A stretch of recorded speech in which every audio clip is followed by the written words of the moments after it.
Paramedical with अभी में आपका स्वागत है। आज हम करेंगे ओवेरियन ट्यूमर क्या होती है, या बोल सकते हैं अंडाशय की गांठ किसे कहते हैं, या बोल सकते हैं ओवेरियन कैंसर। ओवेरियन कैंसर, तो सबसे पहले हम थोड़ा बहुत इसको समझ लेते हैं कि ओवेरियन कैंसर क्या होता है, ओवेरियन ट्यूमर क्या होती है।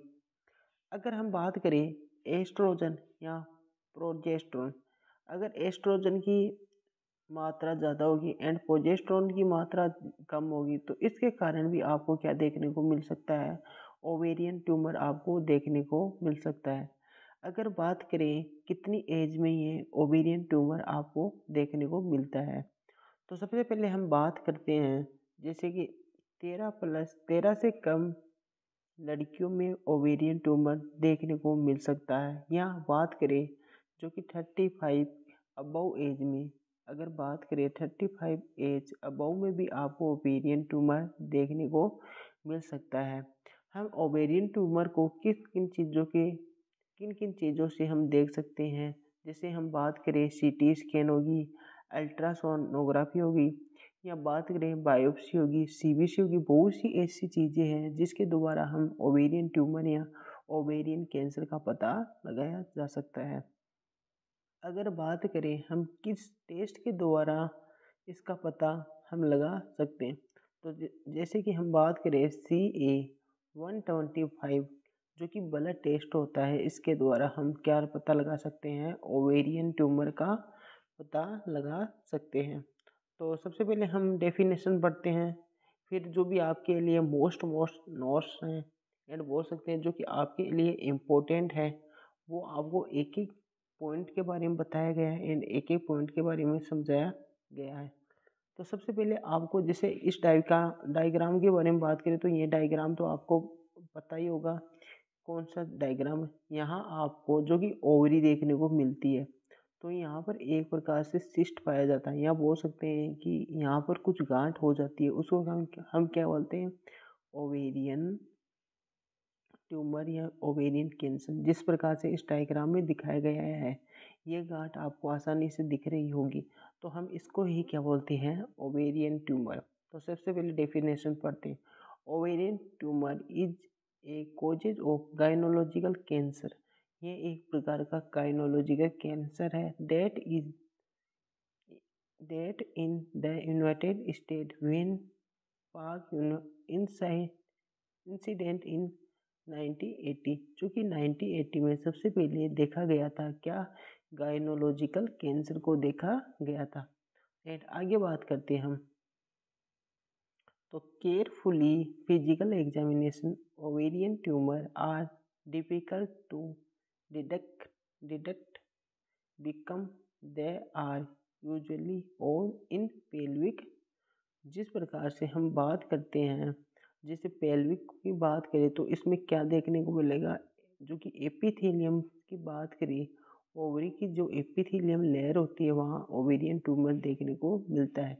यहाँ पर बात करें हम physical examination of ovarian tumour difficult to detect because they are usually in pelvic. आप जो कि फिजिकल एग्जामिनेशन से भी आप देख सकते हो ओवेरियन ट्यूमर को। 90% of ovarian cancer epithelium in origin other tumour inside germ cell there tumour in stroma tumour. यहाँ बोल सकते हैं जो कि आपको ये ओवेरी दिख रही होगी, यहाँ पर कौन सी सेल पाई जाती है, ग्राम सेल या ग्राम पॉजिटिव, या बोल सकते हैं एपिथेलियम ओरिगन, जिस पर क्या देखने को मिलेगा आपको, जो कि सबसे ज़्यादा ओवेरियन ट्यूमर आपको देखने को मिलता है। एंड आगे बात करते हैं अपन, risk factor include a breast factor cancer, a family history of woman, pelvic pressure भी पड़ सकता है किसी के कारण, ओवेरियन ट्यूमर के कारण। बैक पेन, जो कि पीछे की साइड बैक पेन होता है, जिसको बोल सकते हैं हम पीठ का दर्द या back pain. Abdominal pain, increase size, जो कि साइज भी बढ़ने लग जाती है। पेल्विक पेन हो सकता है या लेग पेन या पैरों में दर्द होने की संभावना होती है। यह आपको देखने को मिल सकता है किसमें, पेल्विक, या बोल सकते हैं हम किसमें, जो कि आपको यह ओवेरियन ट्यूमर में देखने को मिलते हैं, रिस्क फैक्टर्स है। एंड आगे बात करते हैं हम असिस्टमेंट ऑफ डायग्नोसिस मेथड। कौन कौन से इसके डायग्नोसिस मेथड है। हिस्ट्री कलेक्शन, हमें सबसे पहले इसकी हिस्ट्री कलेक्शन करनी रहती है। Physical examination, specially pelvic examination, MRI या सोनोग्राफी या CT स्कैन या CBC, बायोप्सी, सीरम टेस्ट। इनके द्वारा हम क्या कर सकते हैं, डायग्नोसिस मेथड का पता लगा सकते हैं। किन किन चीज़ों के कारण, हिस्ट्री कलेक्शन होगी, फिजिकल एग्जामिनेशन होगी, MRI होगी, सोनोग्राफी होगी या CT स्कैन होगी या बायोप्सी होगी। इनके द्वारा हम क्या पता लगा सकते हैं, डायग्नोसिस के बारे में पता लगा सकते हैं। तो सबसे पहले हम पढ़ेंगे मैनेजमेंट क्या होता है। मैनेजमेंट में बात करें, ये 1 नंबर का पॉइंट है मेडिकल मैनेजमेंट। री operative of tumour is performed, direct statement, chemotherapy most common from the treatment. इसमें जो कि मेडिकल ट्रीटमेंट में या बोल सकते हैं मेडिकल मैनेजमेंट में आपको क्या देखने को मिल सकता है, यहाँ पर आप बोल सकते हो कीमोथेरेपी, जो कि आपके लिए मोस्ट मेथड हो सकता है, जिसमें आप कौन सा यूज कर सकते हो, कीमोथेरेपी भी इस मेथड में यूज कर सकते हो मेडिकल में। आगे बात करें हम यहाँ पर ओटी, जो कि ओटी स्टाफ, यहाँ पर स्टाफ लिख लेना, OT staff management. OT staff management जो कि सेकेंड पॉइंट है, monitor wall complication of therapy, record of complication of physician, provide emotional support, provide comfort. जब हम ओवेरियन ट्यूमर का एग्जामिनेशन करते हैं तो ये चीज़ें कंफर्ट होनी चाहिए, पेशेंट को ये चीज़ें कंफर्ट आपके दे होनी ही चाहिए। अगर ओटी में पेशेंट है तो ये कंफर्ट चीज़ें होनी ही चाहिए।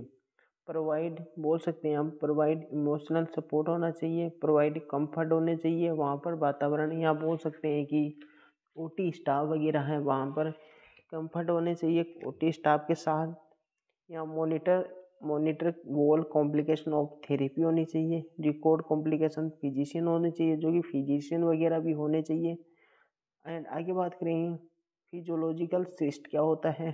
Physiological cyst ovarian often do not need treatment, they often go away on their own within 8 to 12 week.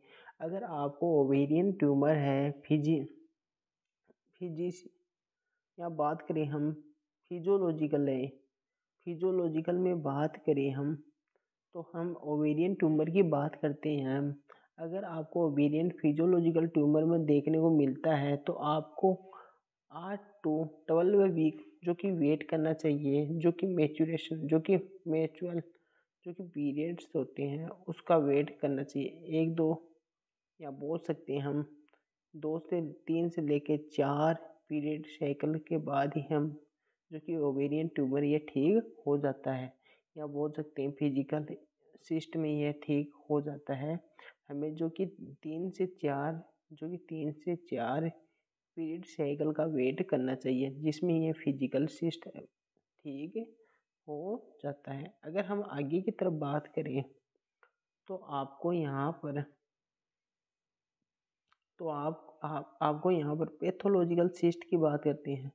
Pathological cyst में आपको यहाँ पर पैथोलॉजिकल सिस्ट में आपको क्या देखने को मिलता है, pathological ovarian cyst can be cancer and non cancer. यहाँ पर आपको 2 स्टेज देखने को मिलती है।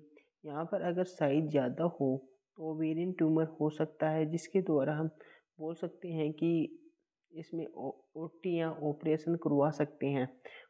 जो कि पैथोलॉजिकल सिस्ट में आपको जो कि कैमरा के द्वारा ही क्या किया जा सकता है, आपको ओटी कराया जा सकता है या ऑपरेशन कराया जा सकता है। अगर साइज पर डिपेंड करता है, अगर साइज थोड़ी ज़्यादा बड़ी है या लार्ज है तो आपको ओटी कराई जा सकती है। कैंसर सिस्ट की बात करें तो कैंसर सिस्ट में आपको ओटी करानी ही पड़ती है, ऑपरेशन करवाना ही पड़ता है, क्योंकि यहाँ पर कैंसर का बहुत ज़्यादा दिक्कत होने लगती है, बहुत ज़्यादा कैंसर होने के चांस हो जाता है, बहुत ज़्यादा कैंसर हो सकती है। तो आपको डायग्राम में भी दिख रहा होता है, डायग्राम में भी दिख रहा है कि ओवेरियन ट्यूमर किस प्रकार से हो सकती है, जो कि आपको यह ओवेरी दिख रही होगी। तो ओवेरी के बाद में इस प्रकार की आपको यह कैंसर देखने को मिल सकती है। तो यह कैंसर ज़्यादा बड़ी हो सकती है, इससे हमें पहले ही जो कि कैंसर का इलाज करवाना चाहिए एंड बोल सकते हैं हम ओटी करवा लेनी चाहिए, ऑपरेशन करवा लेना चाहिए। अगर हम बात करें किसके द्वारा हम पता लगा सकते हैं ओवेरियन का एंड किस टेस्ट के द्वारा हम पता लगा सकते हैं कि हमारे ओवेरियन ट्यूमर है या नहीं है, तो CA-125 ब्लड टेस्ट के द्वारा हम पता लगा सकते हैं कि ओवेरियन ट्यूमर है या नहीं है, या गायनोलॉजिकल डॉक्टर्स है उनके द्वारा हम जो कि एग्जामिनेशन बोल सकते हैं या बोल सकते हैं हम उनको उनके द्वारा हम पता लगा सकते हैं, जो कि डॉक्टर्स की सलाह के बाद ही हम जो कि सब कुछ पता लगा सकते हैं कि ओवेरियन ट्यूमर है या कैंसर है। तो यह सब कुछ हम पता लगा सकते हैं।